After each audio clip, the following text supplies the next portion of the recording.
कि चीनी यात्री जब नालंदा पढ़ने आए तो इत्सिंग का जिक्र हुआ, फाइयान का जिक्र हुआ, हैंसवांग का जिक्र हुआ। तो उनके जिक्र में, उनकी यात्रा में यह विवरण दिया गया कि हम लोग अपनी रिसर्च के लिए जब नालंदा से बोध गया जाते थे तो वहां एक बहुत बड़ा महाविहार था, बहुत बड़ा महाविहार था।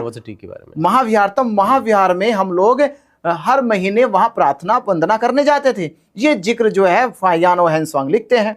उसी के बेस पे अनागारिक धम्मपाल आए। तो जब अनागारिक धम्मपाल बोध गया गए तो उनको वहां कुछ नहीं दिखाई दिया। वो बड़े हैरान हो गए, बड़े दुखी हुए। तो उस समय ब्रिटिश गवर्नमेंट से गई, अपील करी कि हमारी ये पुस्तकों में बुद्ध के धम्म में ये यात्राओं का जिक्र हुआ, तो आप कोशिश करें इनकी खुदाई कराई जाए। खुदाई कराई गई। खुदाई कराने के बाद पता चला कि वहां महाविहार, बुद्ध के महाविहार को मिट्टी में दबा रखा है। वो बाहर निकल के आया। फिर 4 फीट की, 4.5 फीट की तथागत बुद्ध की प्रतिमा थी, जो आज भी है। वो प्रतिमा निकल के आई। ब्रिटिश गवर्नमेंट के उस समय के जॉर्ज कनिंघम ने कहा ये तो बात सत्य है, ये विहार तो बौद्धों का विहार है।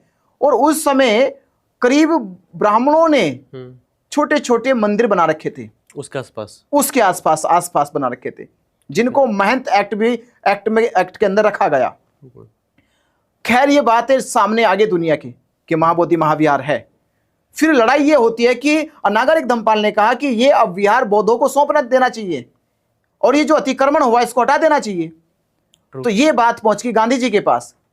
गांधी ने कहा कि हम इस समस्या का समाधान कर देंगे, पर हमें थोड़ा सा वक्त दे, क्योंकि अभी देश का जो सबसे ज्यादा तेज मुद्दा है वो देश की आजादी का है। तो अनागारिक धम्मपाल और जो उस समय के जो मजबूत और जो जागरूक बौद्ध थे वो बात को मान गए। ठीक है, अभी हमारा मामला बाद में सोल्व हो जाएगा, अभी मामला देश का है, देश की लड़ाई में हम साथ खड़े हैं। 15 अगस्त 1947 को देश आजाद हो गया हमारा। यह बात फिर उठाई गई। अब उस समय के तत्कालीन प्रधानमंत्री पंडित जवाहरलाल नेहरू के सामने बात गई। तो पंडित जवाहरलाल नेहरू ने बिहार के राज्यपाल से बात करी और कहा कि इस समस्या का सॉल्यूशन किया जाए। और जब समस्या का समाधान के लिए बैठे तो हिंदू लॉबी का प्रेशर आया पूरा। बौद्ध तो इतने नहीं थे, बौद्धों की तो कागजी कार्रवाई हो रही थी।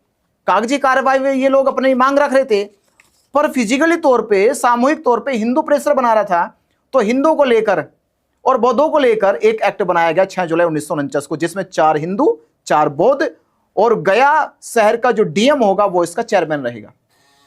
अब आप मुझे बताएं, संसार में ऐसा कौन सा मंदिर होगा हिंदुओं का जिसमें गैर हिंदू सदस्य हो? मैं संसार की बात कर रहा। संसार में ऐसा कौन सा हिंदू मंदिर है जिसमें गैर हिंदू सदस्य है? संसार की कौन सी